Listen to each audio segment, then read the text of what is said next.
welcome. It is 9 o'clock.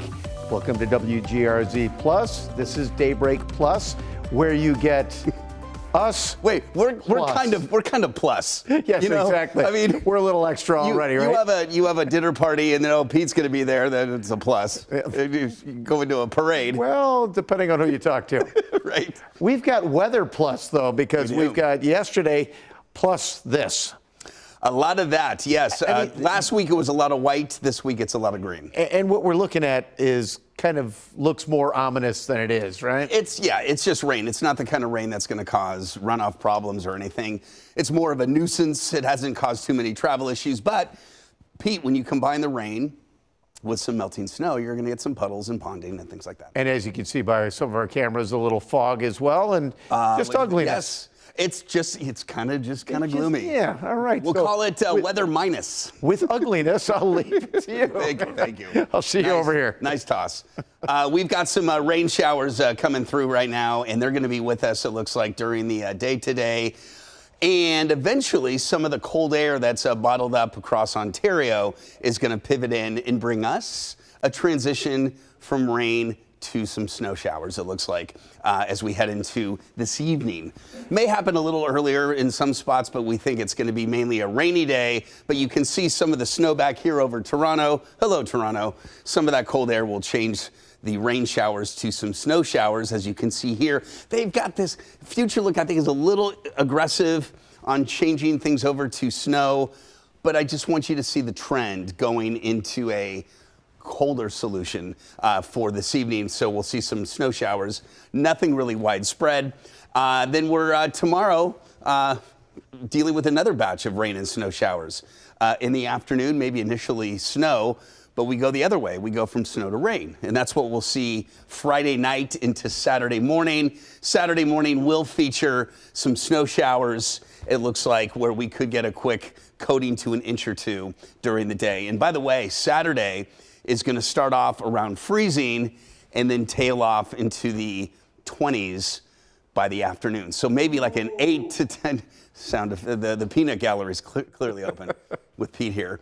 There's the snow showers into Saturday. Okay, so here's what we got. We'll break it down. Tomorrow afternoon, some rain and snow showers. Friday night, rain showers. Saturday morning, snow showers 32, but here, we're 22 Saturday afternoon as temperatures fall. And then on Sunday, we're down into the low 20s with a cool end to the weekend, but it is not long-lasting cool. We're going to rebound nicely into next week. In terms of snowfall, yeah, it's not going to be much.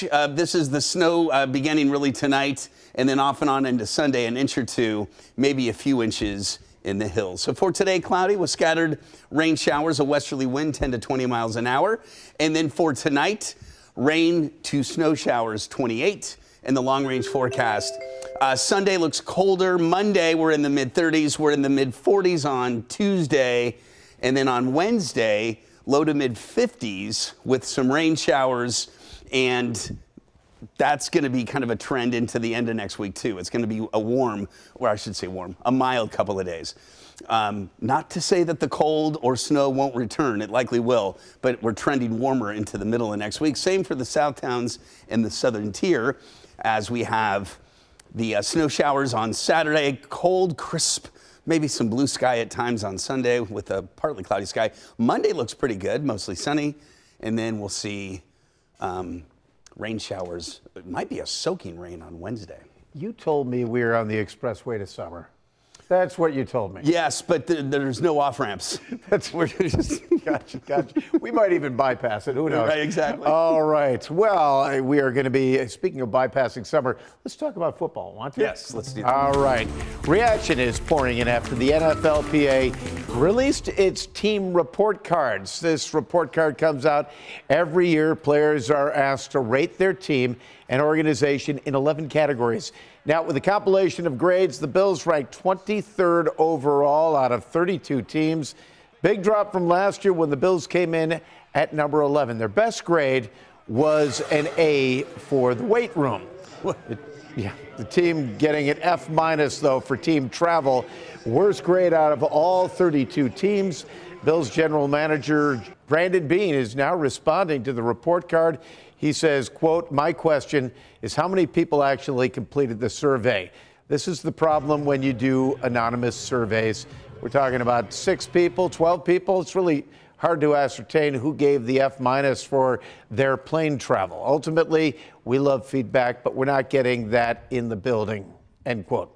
So, an F- for travel. Yeah, you and I flirted with some poor grades, but F- never was really, never experienced that one. Well, not for team travel anyway. But I mean, yeah, I guess this is kind of hard to wrap your arms around. That just seems like a really bad grade for something.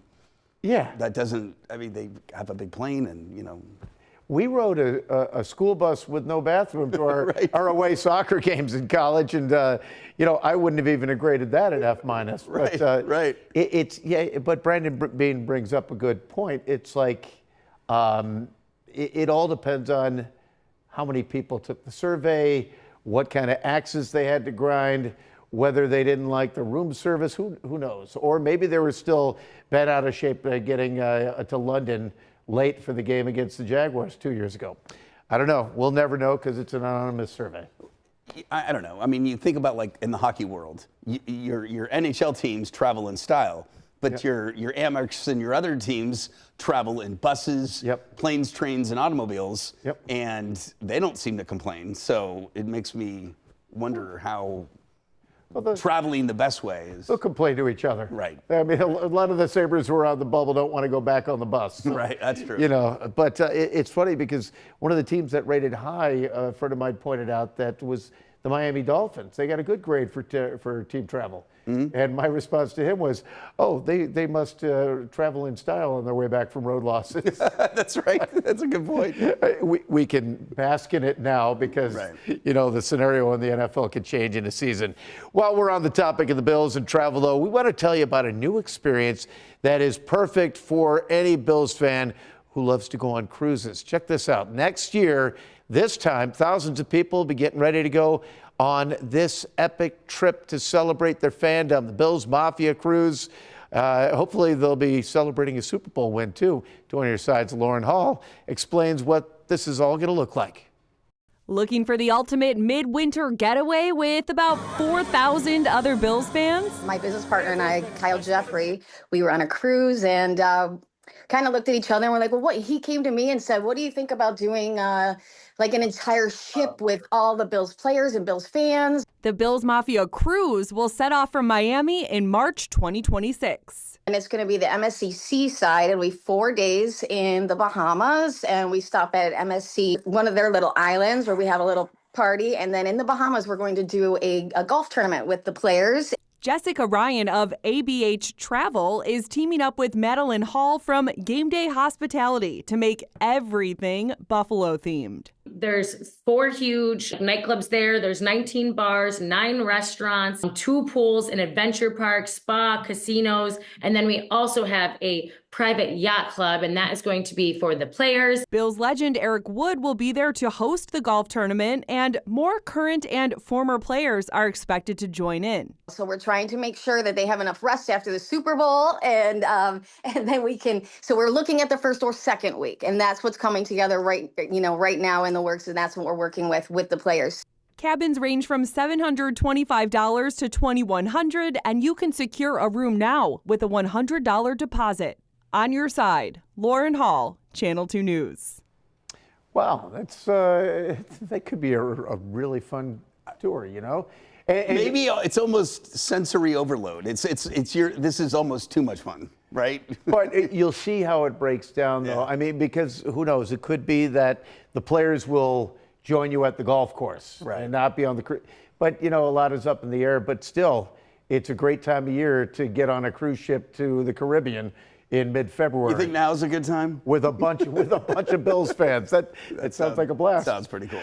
All right. Well, the NFL Combine is a time where owners meet to discuss potential rule changes along with scouting college prospects. But it seems like the Bills are having an influence over those discussions. First, the NFL is changing its approach to measuring first downs. They'll now use what's called the Hawkeye virtual measurement to determine the line to gain. The chain gang we're all used to seeing will be used, but as a backup in case they have technical issues arising. As Bills fans know all too well, there were some questionable measurements during the AFC Championship game. There were times where Josh Allen looked like he had enough for the first down on those quarterback sneaks, but it wasn't definitive, and officials ruled that he didn't reach the line to gain. But, you know, it's great that they're adding technology, but it seems like it wasn't so much the measurement as much as the spotting. The spot, right. And a lot of these, you know, remember when they did pass interference and they made that more of a challengeable an offense. Right. There is a human element out of it that is just a part of the game. And, you know, when you take things to an electronic level or you take things out of the hand of the actual ref and put an eye in the sky, I don't know. There needs to be some authentic way of, you know, spotting the ball. It's the side judge's best guess as to where the ball should go. Yeah. And in a chain gain, I think, you know, helps. Yeah, you know what? It's one of those things where I don't think the technology is going far enough. Right. I mean, the chain gang has worked well for, 100 years or whatever it is. It seems to be the most archaic part of the game. Yeah. Walking out with a chain, you know, and a post. If you can electronically measure where the ball, why can't you electronically measure where the ball stopped moving? That's true. The actual line of scrimmage. With the chip in the, Oh, well, we'll have a chip on our shoulder until next season. And the fact that it's games that Bills are involved in that precipitates the rule change. It's like we're usually on the other end of it. Because, you know, everyone around the league is, Bills fans are whining again about that. Well, all right. It's legitimate. Yeah. All right. Well, the NFL is also thinking about bringing its overtime postseason rules to the regular season. So in the playoffs, both teams are guaranteed an offensive possession, even if the team who gets the ball first scores a touchdown. That is currently not the case in the regular season. The league changed its postseason overtime rules back in 2022. Remember that? Mm-hmm. After the Chiefs once again got the better of the Bills, the infamous 13 seconds, right? Yeah. Well, look at that, 13. There was the number of the referee as soon as I said 13 seconds. Sometimes that game shows up like on NFL Network or someplace, and you think, okay, I'm going to rewatch it, and maybe this time it'll turn out differently. And it doesn't. I just get PTSD when that pops up. Oh, I'm like, my God. Well, looks like I'm looking for Laverne and Shirley again. Yeah, exactly. Not watching that. All right. Well, stay with us. We got plenty more on the way. We're going to take a quick break right now. Professional baseball player Jackie Robinson became the first African American to play in Major League Baseball in the modern era. Robinson broke the color line when he started at first base for the Brooklyn Dodgers. Two on Your Side proudly celebrates Black History Month. I am up. Wow. Okay. Let me just get a little organized here. Let's see. We'll go with Future Look. Well, let's start with radar because that's going to give us the best idea of the current conditions and, of course, Future Look where we're going. All right, there's the rain that's moving through right now, and you've got some steady rain up towards Newfane, Wilson, and looks like Lewiston, also some showers into Buffalo, and then down into southern Erie County, Wyoming County, and into northern parts of Cattaraugus County, and out towards Allegheny County too. So this wave of rain is going to push away. In the wake of it, temperatures are not going to be cold enough to support snow. This is probably elevated snow showers high in the cloud, not making it to the ground. But as temperatures drop, we will begin to see some snow showers, especially this evening and tonight. And then that will give way to some colder numbers tomorrow in the morning. Now, as we go through time, I want to slow this down just a little bit because I want you to see the timing right here is where you see the snow arriving for tomorrow evening's commute, but temperatures are now warming again and will transition to some rain. This is Friday night.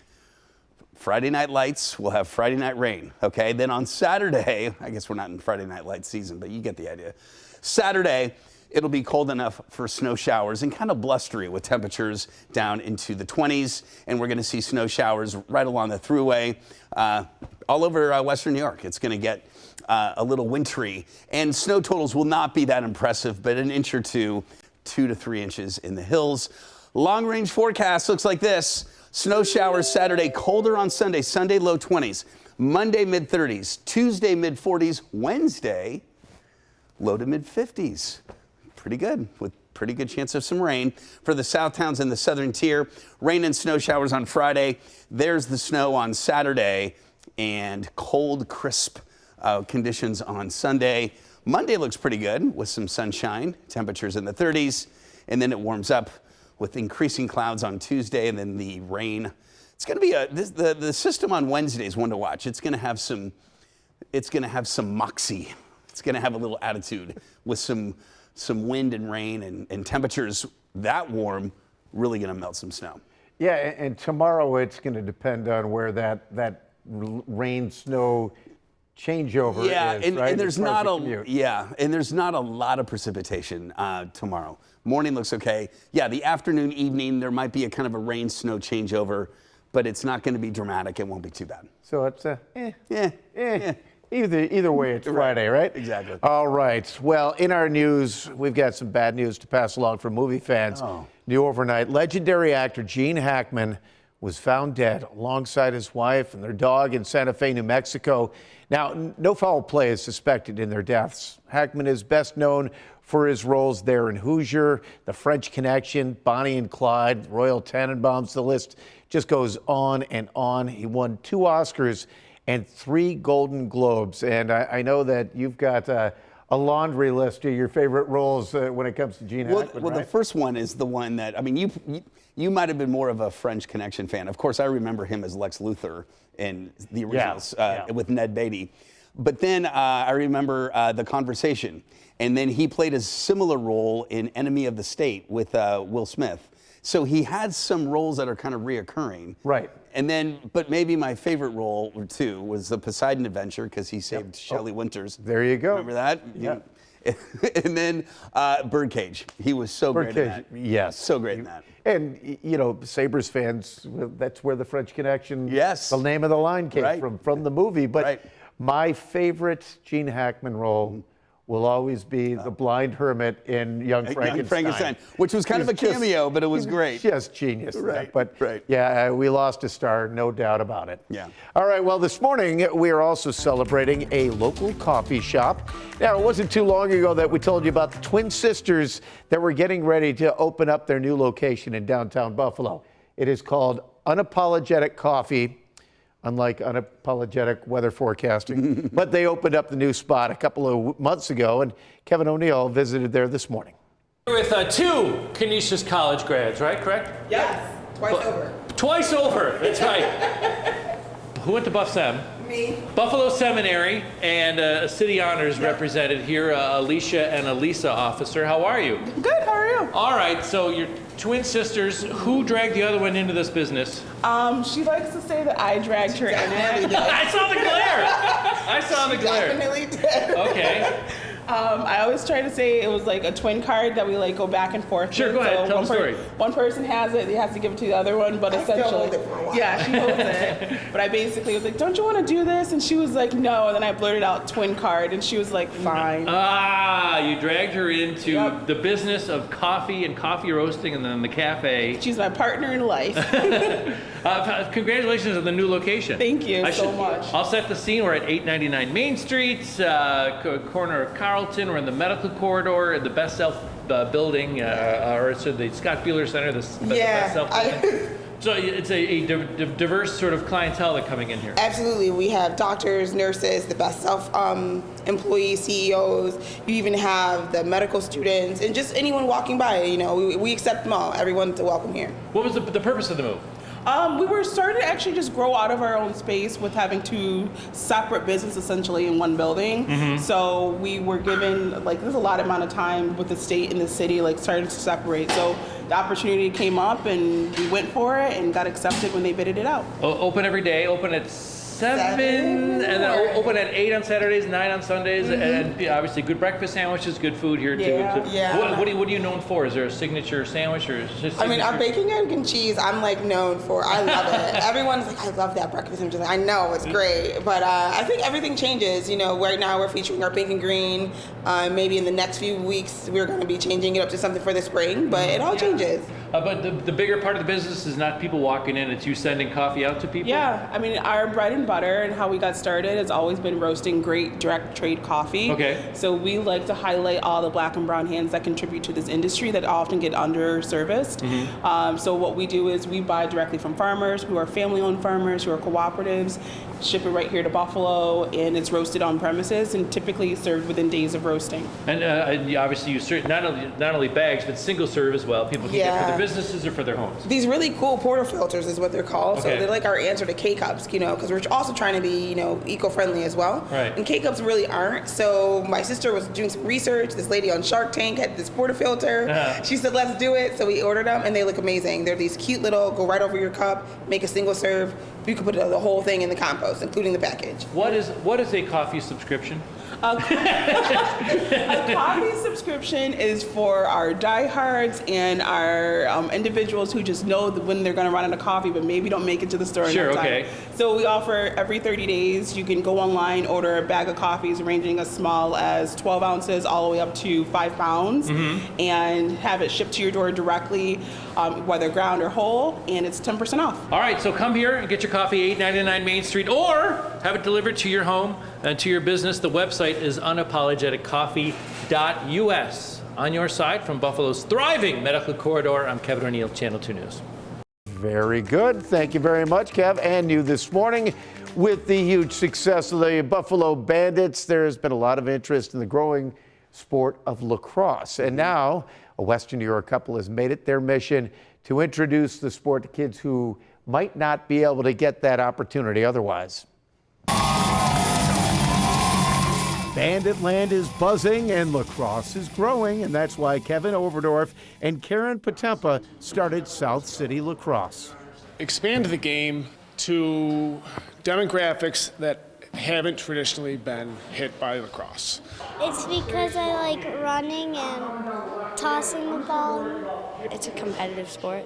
It's very physical and competitive. It's just like a fun, good sport. Like you get to hang out with your friends. They know that a sport like lacrosse is difficult to try out without investing some cash. And for some parents, that may not be possible. Or they might love lacrosse and not be able to afford it. It's an expensive sport. To outfit a kid right now costs about $1,000. So some of the best athletes in the world are being priced out of the game. So South City is there to give an avenue to the sport. Everything's free for the kids who otherwise may be shut out. Karen and Kevin get sponsors, do fundraisers. They even have a GoFundMe page, all in an effort to share the sport they love.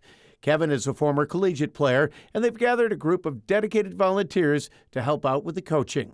Our goal is to keep expanding our organization to include tutors, nutritionists, strength and conditioning, and really just help kids grow in every way possible. They hope that by removing a roadblock in the lives of these kids, the road to their future might be wide open. I want to give these kids an opportunity to get into the game, learn the game, eventually get them into a good high school, and from there send them on to a good college and get them an education.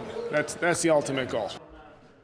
Yeah, and lacrosse is such a great sport. I recently, in the last couple of years, got drawn back into it by friends that I played with when I was a little kid. Okay. And I said, obviously you forgot how bad I was.